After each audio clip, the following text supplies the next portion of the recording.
हमारे खास मुलाकात में आज हमारे साथ मेहमान हैं उप वन संरक्षक वन्य जीव श्री अनुराग भटनागर जी। अनुराग भटनागर जी से इनके जीवन परिचय से हम रूबरू होंगे। साथ ही वन्य जीवों की हमारी प्रकृति में क्या भूमिका होती है उसके बारे में हम इनसे जानेंगे। साथ ही कोटा संभाग का सबसे बड़ा बायोलॉजिकल पार्क है, उसमें क्या व्यवस्थाएं हैं, पर्यटन के लिए एक अच्छा माध्यम है, ये भी इनसे विस्तार से हम जानेंगे। आइए हम बात करते हैं श्री अनुराग भटनागर जी से।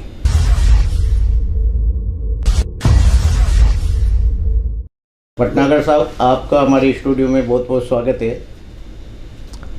भटनागर साहब, आप अपने जीवन परिचय के बारे में बताएं। आप कहाँ से हैं, शिक्षा आपकी कहाँ से हुई और कब से आपको इस फील्ड में आना हुआ?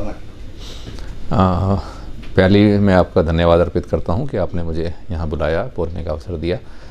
मैं बताना चाहूँगा कि मैं उत्तर प्रदेश के सहारनपुर ज़िले में एक छोटा सा गांव, छोटी सी जगह है देवबंद, वहाँ का रहने वाला हूँ। वहीं पर मेरी एजुकेशन हुई है और उसके बाद मैंने मुजफ्फरनगर से डिग्री कॉलेज से बीएससी किया। उसके बाद यूनिवर्सिटी ऑफ रुड़की, जो आज आईआईटी रुड़की है, उससे मैंने एमएससी केमिस्ट्री किया।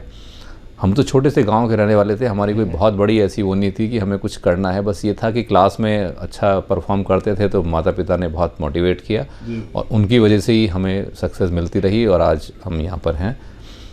उसके बाद मैंने आरएफएस का एग्ज़ाम लिखा और यहाँ पे इसमें आ गया था। भटनागर साहब, आपने किन किन पदों पर अपना काम शुरू किया और कब से आप कोटा में? जी, मैं बताना चाहूँगा कि पहली पोस्टिंग मेरी प्रतापगढ़ में रही है। प्रतापगढ़ के बाद मैं भीलवाड़ा में रहा हूँ कुछ टाइम, उसके बाद उदयपुर, और उदयपुर के बाद फिर अपने चित्तौड़गढ़ डिस्ट्रिक्ट में आ गया। चित्तौड़गढ़ डिवीज़न के अंदर रावतभाटा क्षेत्र है, वहाँ पे काफ़ी लंबा टाइम मेरा रहा। और उसके बाद फिर मैं 2017 में पहली पोस्टिंग यहाँ पे हुई थी कोटा में, और कोटा में फिर डिफरेंट डिविजन्स में मैं रहा। मुकुंदरा में भी रहा हूँ और सीसीएफ ऑफिस में भी यहाँ पे मैं रहा हूँ। भटनागर साहब, पर्यावरण की सुरक्षा की दृष्टि में वन्य जीवों की क्या महत्ता है? ये बहुत ही इंटरेस्टिंग और बहुत ही वाइड एक सब्जेक्ट है जिसके ऊपर हमें रेगुलर वर्क करना चाहिए। और मैं आपको बताना चाहूँगा कि इसमें मेरा बहुत इंटरेस्ट है। आज भी मैं आपके पास आने से पहले यहाँ पे श्रीपुरा स्कूल जो है, गवर्नमेंट स्कूल है, उसमें बच्चों को एड्रेस करके आया हूँ, क्योंकि ये एक ऐसा फील्ड है सर कि वाइल्ड लाइफ के बारे में बहुत कम लोग जानते हैं। इवन जो पढ़े लिखे, मैं आज कहूँगा सो कॉल्ड, जो हमने पीएचडी भी कर लिया है, लेकिन उसके बावजूद भी काफ़ी चीज़ें ऐसी है क्योंकि ये जनरल बातों से हट के होता है। एक चींटी कैसे रोल प्ले करती है, एक टर्माइट का रोल क्या होता है, एक बर्ड का क्या रोल होता है, एक मैमल है, एक रेप्टाइल है, इन सब का क्या प्रकृति में रोल है, ये बहुत ही इंपॉर्टेंट सब्जेक्ट है। तो इसमें हम जितना बच्चों को ज़्यादा से ज़्यादा जागरूक कर सकें उतना हम ज़्यादा इसमें सक्सेस ले पाएंगे। कल को यही बच्चे कलेक्टर बनेंगे, यही बच्चे टीचर्स बनेंगे, इंजीनियर्स बनेंगे, डॉक्टर्स बनेंगे, लेकिन यदि वो पर्यावरण को नहीं समझ पाएंगे तो हम पूरे मतलब अपने देश के लिए, समाज के लिए बहुत अच्छा नहीं कर पाते हैं। तो इसमें मैं आपको जैसे बताना चाहता हूँ कि बर्ड्स के बारे में, यदि मैं शॉर्ट में आपको बताता हूँ कि यदि बर्ड्स हैं, एक जनरल आदमी के लिए क्या होता है सर, चिड़िया है वो बस। हम भी आपको बताएं, जब हम ट्रेनिंग में थे तो हमारी बर्ड वॉचिंग की क्लास होती थी, हमें लगता था क्या है बर्ड्स में, बर्ड मतलब चिड़िया है, ट्रीज़ हैं तो ट्री मतलब पेड़ है बस, और क्या है। लेकिन ये इतना इंटरेस्टिंग फील्ड है, जब आप इसको थोड़ा सा इसमें जाएंगे, एक बर्ड हमारे लिए, एक ह्यूमन बीइंग के लिए इतना काम करती है कि हम करोड़ों अरबों रुपये में भी वो काम नहीं कर सकते हैं। सबसे बड़ा रोल जो बर्ड्स का है वो पेस्ट कंट्रोल का है। मतलब पेस्ट कंट्रोल इतना ज़्यादा उसका रहता है कि एक चिड़िया, जैसे आप गौरैया की बात करें, एक गौरैया, अब तो आज की तारीख में आप देखें गौरैया आपको मिलेगी नहीं, लुप्त प्राय सी हो गई है। बुलबुलें हैं, नीलकंठ है, ये चिड़ियाएँ जो हमारे यहाँ बहुत कॉमन होती थी, मतलब हर घर के आसपास घूमती थी, आज नहीं मिलती हैं। एक चिड़िया, यदि आप ऑर्निथोलॉजिस्ट जो होते हैं, जो बर्ड्स पे स्टडी करते हैं, उन्होंने बताया कि एक गौरैया जो होती है अपने बच्चे को खाना खिलाने के लिए 260 से 280 कीड़े पकड़ के ला के देती है एक दिन में। एक चिड़िया देखिए आप, यदि वहाँ पे 100 चिड़ियाएँ हैं तो कितनी वहाँ पे 2600 के लगभग, 26,000 के लगभग कीड़े वो लेके आ रही है, और एक साल में कितने कीड़ों को कंट्रोल वो कर सकते हैं। हम कितनी भी मेडिसिन डालें, आज आप कहते हैं खेती कर रहे हैं, आप उसमें बैंगन उगाते हैं, उसमें गाजर उगाते हैं, या कोई भी फल, कोई भी सब्जी आप उगाते हैं, उसमें बिना पेस्टिसाइड के आप वो कर ही नहीं पाते हैं। लेकिन यदि वहाँ बर्ड्स होंगी तो आपको कोई पेस्टिसाइड यूज़ करने की ज़रूरत नहीं है। चिड़िया जाएंगी, ऑटोमेटिकली बायोटिक कंट्रोल कर रही है, वो करोड़ों अरबों कीड़ों को कंट्रोल कर लेती हैं। लेकिन हमने क्या किया, ह्यूमन बीइंग ने एज सच बर्ड्स को नहीं छोड़ा हमने। इसी में मैं एक छोटा सा ऐड करना चाहूँगा कि आज हम बर्ड के नाम पे किसी ने बता दिया कि साहब उसको दाना डालिए, आप कबूतर को दाना डाल रहे हैं। ये बहुत ही गलत प्रैक्टिस है। मैं आपसे ये चीज़ शेयर करना चाहूँगा कि हमें कबूतर को बिल्कुल भी दाना नहीं डालना चाहिए। वैसे मैं एक ब्रॉड सेंस में कहता हूँ किसी भी वाइल्ड लाइफ को हमें खाना नहीं देना चाहिए, क्योंकि हम वो अपने आप अपना खाना ढूंढ लेंगे। भगवान ने उनको ऐसा बनाया है। चिड़िया का काम क्या है कि वो जितने भी ट्रीज़ हैं उन पर जो सीड्स आते हैं उन सीड्स को वो खाएगी। जब वो उनके पेट में जाएगा, इंटेस्टाइन के थ्रू बाहर निकलेगा, तो वो एक पौधा तैयार होगा, उसका सीजनिंग हो जाता है, उसका एक तरह से जर्मिनेशन परसेंटेज बहुत तेज़ी से बढ़ जाता है। आप देखेंगे बर्ड पीपल के पेड़ आपको मकानों की छतों में भी उगे हुए मिल जाएंगे। वो वहाँ पे कैसे आया? वो किसी चिड़िया के थ्रू आया है। और जो हमारा जंगल आज आप देखेंगे पूरे कोटा में या पूरे राजस्थान में, पूरे इंडिया में जो जंगल हुआ है, वो किसी ने प्लांटिंग नहीं किया है, वो इन्हीं चीज़ों के माध्यम से जंगल पैदा हुए हैं। लेकिन हमने इस इकोसिस्टम को क्या किया? ब्रेक कर दिया, हमने दाना डालना शुरू कर दिया। अब वो जो चिड़ियाएँ हैं जो इधर उधर जाके अपने सीड्स खाती थी और उनको डिस्पर्स करती थी, फैलाती थी, वो हमने साइकिल ही रोक दी। अब कबूतर को आप दाना डालें। कबूतर में भी क्या है? सिर्फ रॉक पिजन, जो इंडिया का भी नहीं है। 500 साल पहले हम कहीं बाहर से लेके आए थे। आज देखिए आप, इस सारे में कबूतर ही कबूतर हैं, जिससे 80 तरह की बीमारियां होती हैं। ऐसे ही हमने बंदर को खाना डाल दिया, ऐसे ही हमने सांप को दूध पिलाना। सांप यदि दूध पिए, वैसे पीता नहीं है वो, यदि आपने ज़बरदस्ती पिला भी दिया, within 1 hour it will die, 1 घंटे में उसकी डेथ हो जाएगी, क्योंकि वो दूध पीने के लिए नहीं बना है। दूध कौन पिएगा? मैमल्स मतलब जिसके मेमोरी ग्लैंड्स होंगी, जो माँ का दूध पी सकता है। सांप के मेमोरी ग्लैंड्स होती ही नहीं है, तो वो दूध क्यों पिएगा? पर हमने ज़बरदस्ती उसको पिलाना शुरू कर दिया। इवन यदि आप उसके सिर पे डालोगे और वो नॉस्ट्रिल के थ्रू या आंखों के थ्रू चला गया, तो भी उसकी डेथ निश्चित है। तो हमें ये छोटी छोटी बातें बच्चों को समझानी पड़ेंगी, जिससे जो मिथ्स हैं, और इसमें ये भी नहीं कहीं पे हम किसी धर्म के किसी के बारे में बात कर रहे हैं। पक्षी को दाना डालना है तो पक्षी में तो फिर गिद्ध भी आता है। बिल्कुल। पक्षी के अंदर हमारे मतलब ऑस्ट्रिच भी है, बड़ी बर्ड्स भी हैं उसके अंदर, छोटी बर्ड्स में सब आ जाती हैं। पक्षी का मतलब उसमें यह है कि आप पक्षी को दाना डालने का मतलब पक्षी जिस तरह से दाना खाता है। मोर को आप दाना डाल रहे हैं, मोर तो लिजार्ड खाता है, कीड़े मकोड़े खाता है और सब तरह के सीड्स खाता है। इतने सीड्स खाएगा, उसकी बीट के थ्रू इतने सारे पौधे तैयार होंगे। तो या तो उस तरह का फूड दो आप उसको, लेकिन आप सिर्फ एक ही उसको एक अनाज दे देते हो, खाली गेहूँ डाल देते हो, मक्का डाल देते हो, ये सही नहीं है उसमें, क्योंकि वो ओमनिवोर होता है, वो सब कुछ खाता है वो। तो इस पे हमें, मेरे ख्याल से मुझे ऐसा लगता है कि हमें अवेयरनेस की बहुत ज़्यादा ज़रूरत है, और वन विभाग इसमें हम बहुत बड़ा रोल प्ले कर सकते हैं। बच्चों को टारगेट करें, बच्चों को ये चीज़ें समझाएं, कल को जब वो किसी अच्छे पदों पे आएंगे तो उसको इम्प्लीमेंट कर पाएंगे। पर्यटन के क्षेत्र में भी वन्य जीवों का बहुत बड़ा रोल होता है, क्या मानते हैं आप?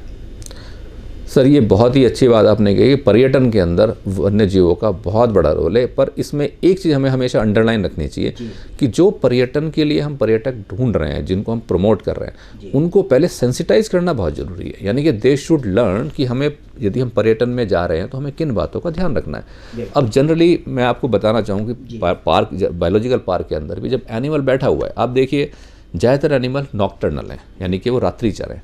चाहे लेपर्ड हो, भालू हो, हाइना हो, फॉक्स हो या सियार हो, ये ज़्यादातर नाइट में मूव करते हैं। अब जो टूरिस्ट आता है वो कहता है मैंने इतने रुपए का टिकट लिया है, मुझे तो मिलना चाहिए, उसको पत्थर भी मार देते हैं। हमें, हमारा पर्पस क्या है टूरिज्म में? हमारा पर्पस ये है कि हम पर्यावरण को समझें, वन्य जीवों को, नेचर को समझें, और फिर उनको जिस सहवास में वो जो रह रहे हैं, जैसे आवास में वो रह रहे हैं, उनको हम देखें, उनके उसी तरह से देखें। ये नहीं कि हमने पैसे दिए तो वो हमें नाच के दिखाएगा या हमें चल के दिखाएगा, हमें रोर करके दिखाएगा। ये हमारी अप्रोच नहीं होनी चाहिए। तो हम पहले टूरिस्ट को थोड़ा बताएं, लेकिन इससे बहुत अच्छा टूरिज्म आएगा, इससे बहुत अच्छा हमें आय भी होगी। आज आप भैंसरोडगढ़ सेंचुरी में जाएं तो वहाँ पे क्रोकोडाइल पॉइंट है। आप यदि विंटर सीजन में जाएंगे तो आपको 50 से 100 क्रोकोडाइल एट ए टाइम दिखाई देंगे वहाँ पे। तो इससे हमें मतलब अच्छा भी लगता है ह्यूमन बीइंग को, लेकिन हमें हमेशा कंसर्न रहना चाहिए कि हमारे इस टूरिज्म से एनिमल डिस्टर्ब ना हो। भटनागर साहब, जो पर्यावरण के लिए आपने बताया कि वन्य जीवों का बहुत अति महत्व है, कोटा में जो बायोलॉजिकल पार्क है सर, उस पर क्या व्यवस्थाएं हैं इस समय वर्तमान में? जी, अभी जो वहाँ पे अभेड़ा बायोलॉजिकल पार्क है, ये बहुत ही सुंदर जगह है देखने के लिए। इसमें अभी हमारे पास वहाँ पे 13 तरह के प्रजातियाँ वहाँ पे एनिमल्स की हैं, जिसमें हमारे पास टाइगर है, लायन है, लेपर्ड है, हाइना है, जैकॉल है। फॉक्स के लिए भी फॉक्स आई नहीं है, लेकिन फॉक्सा बनाया हुआ है हमने। स्लोथ बियर है, सांबर है, और चिंकारा है, ब्लैक बक है, चीतल है। तो इस तरह से हमारे पास ये 13 स्पीसीज़ हैं और हमें अभी 23 तरह के और इसमें जानवर लाने हैं, जो सेकंड फेज़ का काम है। इसमें मतलब टोटल हम 35 वहाँ पे एनक्लोजर्स बनाएंगे, 35 तरह के वहाँ पे जानवर रखे जाएंगे। और अब जैसे जो आता है टूरिस्ट, तो उसके लिए हमारे पास वहाँ पे हमने ई कार्ड भी लगाई हुई है। यदि कोई ओल्ड है या चलने में दिक्कत है तो ई कार्ड से वहाँ पे घूम सकता है। वहाँ पे बर्ड वाचिंग के लिए आप जाएंगे तो सुंदर जगह है वहाँ पे। उस एरिया के अंदर लगभग 130 टाइप्स की है, तो लाखों में वहाँ पे चिड़िया है, लेकिन 130 तरह की अलग अलग तरह की प्रजातियों की वहाँ पे चिड़ियाएँ भी आपको देखने को मिलेंगी, वाइल्ड में, ओपन में। एनिमल्स तो आपको केजेस में मिल जाएंगे, एनक्लोजर्स के अंदर मिलेंगे, लेकिन बर्ड्स आपको नेचुरल मिलेंगे। तो मैं ये भी आपसे निवेदन करना चाहूँगा कि बच्चों को जब हम सैटरडे संडे आता है तो पेरेंट्स से मैं निवेदन करूँगा, हम उनको मॉल्स में लेके जाते हैं, हम उनको होटल्स में, ऐसी प्लेसेस पे लेके जाते हैं उनको। मेरा निवेदन है कि उनको आप पार्क में लेके जाएँ, बायोलॉजिकल पार्क में लेके जाएँ या फॉरेस्ट में लेके जाएँ, नेचर के पास लाएँ। यदि आप उनको नेचर के पास लाएंगे तो जो आज बच्चों की प्रॉब्लम है कि मेरा मन नहीं लग रहा पढ़ाई में, फोकस नहीं कर पा रहा हूँ, वो चीज़ बढ़ेगी। उनको चिड़ियाओं के बारे में, पेड़ पौधों के बारे में ज़्यादा से ज़्यादा हम यदि सिखाएंगे तो उनकी जिसे कहना इनर सेल्फ जो है वो इम्प्रूव होगा। सर वैसे जो आपने बताया कि बायोलॉजिकल पार्क के या जंगल में ले जाना चाहिए बच्चों को, आज के में ये एक तरह से बाल साहित्य का रूप है। जब अपन छोटे क्लासों में बाल साहित्य पढ़ते थे, दादा दादी नाना नानी जो कहानी कविता सुनाती थी, वो प्रत्यक्ष में देखने का एक अनुभव मिलता है। बिल्कुल। भटनागर साहब, इसका क्षेत्रफल कितना है बायोलॉजिकल पार्क का? बायोलॉजिकल जो अबेड़ा बायोलॉजिकल पार्क बनाया है, इसमें हमने 143 हेक्टेयर्स का एरिया है ये, जिसके अंदर हमें 30% के अंदर हम बिल्डिंग बना सकते हैं। बाकी एरिया हमें ओपन रखना पड़ेगा और उसके जो एनिमल्स हैं उनके लिए हमें रखना है। तो 30% के अंदर जो वहाँ पे स्टाफ है उनके रहने के लिए क्वार्टर्स बनने हैं, और वहाँ पे जो सिक्योरिटी गार्ड्स रहते हैं, जो सिक्योरिटी ऑफिसर्स हैं वहाँ पे, उन सब के रहने का, जो वहाँ पे वेटरनरी हॉस्पिटल बनना है, वेटरनरी स्टाफ जो रहता है उनके रहने के लिए, और हॉस्पिटल के लिए वहाँ पे हमें जगह लेनी है। भटनागर साहब, कई जो जीव हैं, वन्य जीव, वो विलुप्त प्राय से हो गए, इसका कारण क्या मानते हैं?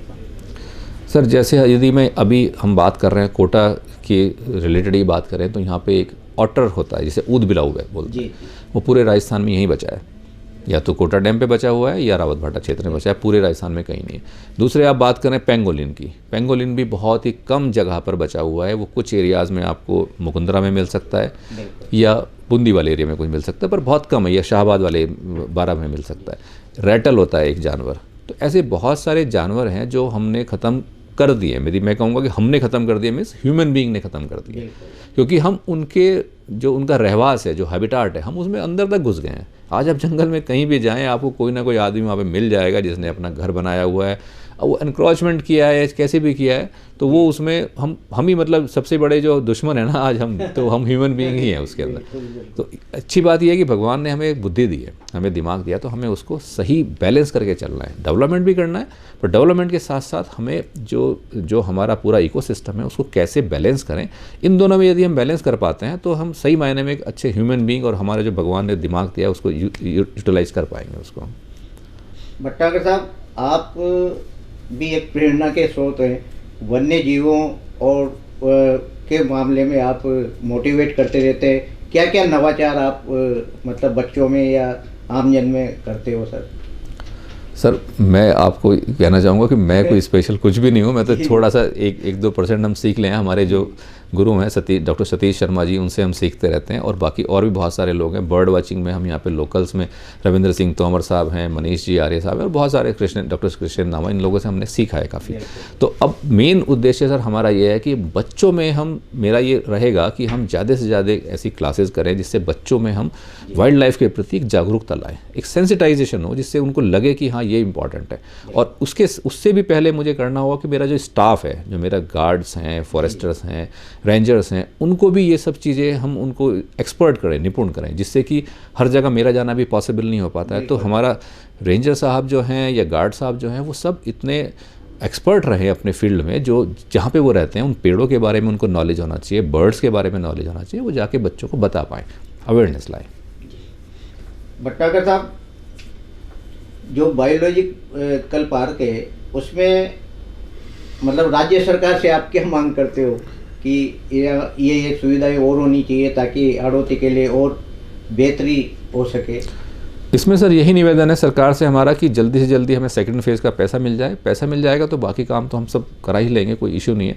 अभी भी हम पूरी कोशिश कर रहे हैं उसमें, रोज़ जैसे आपने कहा नवाचार, तो हम उसमें बहुत क्रिएटिविटी लगा रहे हैं। अभी हमने बहुत सारी प्लानिंग की हुई है कि जैसे हमने ये किया है कि वहाँ पे एक म्यूज़िक सिस्टम लगाएंगे पूरे में, तो पूरे पार्क में जहाँ भी आदमी घूमेगा उसको हम टाइप करके डालेंगे। इसमें डूज एंड डोंट्स होंगे कि एनिमल्स को परेशान नहीं करना है, कहीं पे अपना जो आप खा रहे हो उसको सामान को इधर उधर फेंकना नहीं है। इसके साथ साथ जैसे कि हम एनिमल्स के बारे में उसमें ऑडियो में डाल देंगे, जिससे कि लोगों को नॉलेज मिलती रहे। हाइना क्या होता है, उसका नेचर कैसा होता है, लेपर्ड किस तरह का होता है, उसका नेचर क्या होता है, वो क्या चीज़ खाता है, कहाँ पर रहता है, और उनके जो इंटरेस्टिंग फैक्ट्स हैं। ऐसी बहुत सारी चीज़ें हैं। एक बर्ड ऐसी होती है सर जो अपने बच्चों को पानी पिलाने के लिए अपने फेदर्स में वाटर टैंकर की तरह पानी भर के लाती है, जिसको सैंड ग्रोव्स बोलते हैं। सैंड ग्राउज बच्चों को पानी पिलाने के लिए फेदर में पानी भर के लाती है। कितना इंटरेस्टिंग है। एक बर्ड ऐसी होती है जो स्विफ्ट बोलते हैं, एल्पाइन स्विफ्ट, वो 8 महीने तक कंटिन्यूस फ्लाई करती है। वो उड़ती रहती है, उसका खाना पीना रहना मेटिंग सब कुछ फ्लाइट में ही होता है। वो उतरती ही नहीं है, रूस्टिंग ही नहीं करती है। तो ये there are so many things जो बहुत इंटरेस्टिंग है। तो मेरा ये इसमें नवाचार ही मान लिए, जो भी मानिए, कि हम अबेड़ा बायोलॉजिकल पार्क के अंदर बच्चों को इस तरह की नॉलेज उनको प्रोवाइड करेंगे, इस तरह के एनिमल्स के उनको फोटोग्राफ्स और उनके स्टैचू उनको दिखाएंगे, मिनिएचर्स, जिससे उनमें जागरूकता बढ़े ज़्यादा से ज़्यादा। जैसे वन्य जीव दिवस पर जैव विविधता के कई कार्यक्रम आप कराते हैं स्कूलों में या पार्क के आसपास, तो उससे क्या सीख देते हो सर आप? सर जैसे वन्यजीव सप्ताह भी होता है, और वैसे भी जो हमारे स्कूल के बच्चे अबेड़ा बायोलॉजिकल पार्क के अंदर आते हैं, तो हम उनको एक तो सबसे पहले यही सिखाते हैं कि हमें जो भी बच्चे आते हैं उनको बताते हैं, बड़ों को भी, कि हमें एनिमल्स के प्रति कंपैशन रखना ज़रूरी है, यानी करुणा रखना ज़रूरी है। उसके पॉइंट ऑफ व्यू से हम समझें कि ये नॉक्टर्नल है, ये रात्रिचर है, अब ये दिन में बैठा हुआ है तो हमें इसको डिस्टर्ब नहीं करना चाहिए। जंगल में जब हम जाते हैं, हम कई बार कहते हैं कि हम माधोपुर घूम के आए, हमें कोई एनिमल नहीं दिखा या टाइगर नहीं दिखा, हमें काफ़ी लोगों की शिकायत होती है जंगल। तो मैं बताना चाहता हूँ कि जंगल में सारे एनिमल हैं वहाँ पर, वो सब आपको देख रहे हैं, हम उनको नहीं देख पा रहे हैं। आज आप देखेंगे एक पेड़ के ऊपर कम से कम 20 चिड़ियाएँ बैठी होंगी, हमें तो नहीं दिख रही है, लेकिन वो हमें आराम से देख पा रही है। ऐसी जंगल के अंदर चाहे फॉक्सेस हों, चाहे सियार हो, चाहे लेपर्ड हो, चाहे टाइगर हो, वो सब कैमोफ्लेज होकर छुप के बैठे रहते हैं, क्योंकि किसी को भी ह्यूमन बीइंग के ना तो चेहरा पसंद है, ना तो स्मेल पसंद है, ना तो उनकी प्रेजेंस पसंद है, किसी भी एनिमल को पसंद नहीं है वो, तो वो सब छुप जाते हैं। तो हमें उन बच्चों को ये समझाना होगा कि इनका जीवन अलग तरह का है, हमें इनकी जो इनका नेचर है वो समझना चाहिए, और उनसे हमें दूरी बना के रखनी चाहिए, जिससे कि वो एनिमल अपना जीवन आराम से जीता रहे, हमसे कोई कन्फ्लिक्ट ना हो, उसका झगड़ा नहीं हो कोई हमारा उससे। भटनागर साहब, हाड़ौती में पर्यटन, इस क्षेत्र में पर्यटन की काफ़ी गंभीर मतलब ज़्यादा संभावना है। जैसे आपने तो मुकुंदरा का भी देखा, क्या सर पर्यटन के में यहाँ बढ़ा हुआ मिल सकता है? पर्यटन के लिए सर मैं तो ये कहना चाहूँगा कि ये क्षेत्र जो है कोटा का, जो चाहे वो मुकुंदरा टाइगर रिजर्व हो, चाहे RVTR हो, चाहे वाइल्ड लाइफ कोटा हो, this is a beautiful and wonderful place. हम यहाँ पे मतलब इसके अंदर टूरिज्म के अंदर बहुत बड़ा रिवोल्यूशन ला सकते हैं। आप देखिए मुकुंदरा इतना सुंदर है कि जो एरिया मैंने देखा है, रावटा है ना, लक्ष्मीपुरा, गरड़िया महादेव आप सबने देखा ही हुआ है ना, जवाहर सागर, ऐसे ही आप यदि इसमें देखेंगे वाइल्ड लाइफ कोटा के अंदर, तो उसमें आपका भैंसरोडगढ़ सेंचुरी के अंदर पाडाजर महादेव बहुत सुंदर जगह है, क्रोकोडाइल पॉइंट बहुत सुंदर जगह है, चूलिया फॉल्स वहाँ पर है, इतने गॉर्जेज वहाँ पर हैं जिसके आप कितना टूरिज्म कितना भी ले सकते हो, ऐसे RVTR के अंदर। और आप ये देखिए कि यहाँ पे हमारे यहाँ 2 लाख बच्चे आते हैं, या जो भी आंकड़ा होगा, मतलब काफ़ी एक बड़ा नंबर यहाँ पे आता है। इतने लोग यहाँ पर आते हैं, उनके पेरेंट्स भी यहाँ पे आते हैं, तो टूरिज्म के लिए जो टूरिस्ट चाहिए वो तो ऑलरेडी है हमारे पास, हमें सिर्फ उनको एक्सप्लोर करना है, उनको हमें बताना है कि सर आप आइए और आप वाइल्ड लाइफ का मज़ा लीजिए यहाँ पर आके, तो वाइल्ड लाइफ को घूम देख सकते हैं। मैं आज अपने बेटे को छोड़ने बेंगलोर गया, तो मैं जाके वहाँ देखता हूँ मैं क्या चीज़ें घूम सकता हूँ, मैं इतनी दूर आया तो मैं कुछ तो घूमूँ। आज जो बच्चे यहाँ पर आ रहे हैं, उनके पेरेंट्स आते हैं, कोई तमिलनाडु से आ रहा है, कोई UP से आ रहा है, कोई मध्य प्रदेश से आ रहा है, वो भी सोचते हैं कि बच्चे को छोड़ना है तो चलो कुछ घूम लेते हैं, राजस्थान आए। तो यदि मैं इसको एक्सप्लोर करूँ तो ये हमारे पास माने कि 50,000 टूरिस्ट तो हैं ही, 2 लाख में से 50,000 तो जा ही सकते हैं, हर कोई नहीं जाएगा, तो 50,000 टूरिस्ट तो हमारे पास सामने बैठा हुआ है, बिल्कुल, सिर्फ हमें उनको एक्सप्लोर करना है। भटनागर साहब, आप वन्य जीव संरक्षण के बारे में हाड़ौती की जनता को क्या संदेश देना चाहेंगे, और साथ ही जो अबेड़ा बायोलॉजिकल पार्क है इसका मतलब इसमें जो वन्य जीव हैं वो किस तरह के हैं, और उनको मतलब देखने के लिए आप क्या संदेश देना चाहेंगे? हाड़ौती की जनता से तो मैं ये निवेदन करूँगा कि वो बहुत ही अच्छे वाइल्ड लाइफर हैं। मैंने जब यहाँ पे नौकरी किया कि तो मैंने देखा कि हाड़ौती में ख़ास तौर से, चाहे आप झालावाड़ से लेके बूंदी तक कहीं भी जाएं, किसी भी उसमें जितने लोगों से मिला हूँ, उनको वाइल्ड लाइफ का बहुत अच्छा नॉलेज है। बर्ड्स के बारे में, रेप्टाइल्स के बारे में यहाँ पे एक्सपर्ट हैं लोग। मतलब दूसरे डिस्ट्रिक्ट के मुकाबले यदि मैं कंपैरिजन करूँ थोड़ा सा, तो यहाँ के लोगों में बहुत अवेयरनेस है।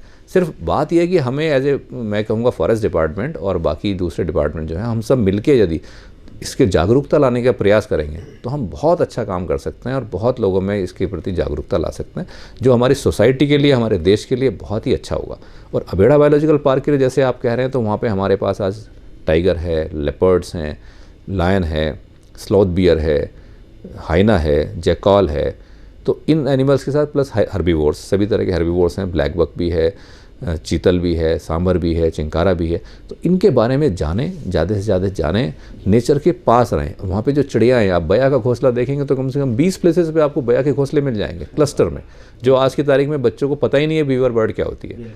मैं गाँव में बच्चों का जब क्लास देखता हूँ तो उनको गौरैया ही नहीं पता है गौरैया क्या होती है। तो ये सब चीज़ें हम पेरेंट्स से निवेदन करेंगे कि सब लोग ज़्यादा से ज़्यादा आएँ। देखिए, आपको वहाँ पर उतना मज़ा नहीं आएगा जैसा कि आप किसी मॉल में जाएंगे, वहाँ पे आपको ज़्यादा अच्छी चीज़ें देखने में। लेकिन आप एक चीज़ देखिए, एक आपको मैं कहता हूँ कि सोने की चिड़िया बना के मैं यहाँ रख देता हूँ और एक लाइव चिड़िया यहाँ पे छोड़ देता हूँ मैं, जो मूवमेंट कर रही है।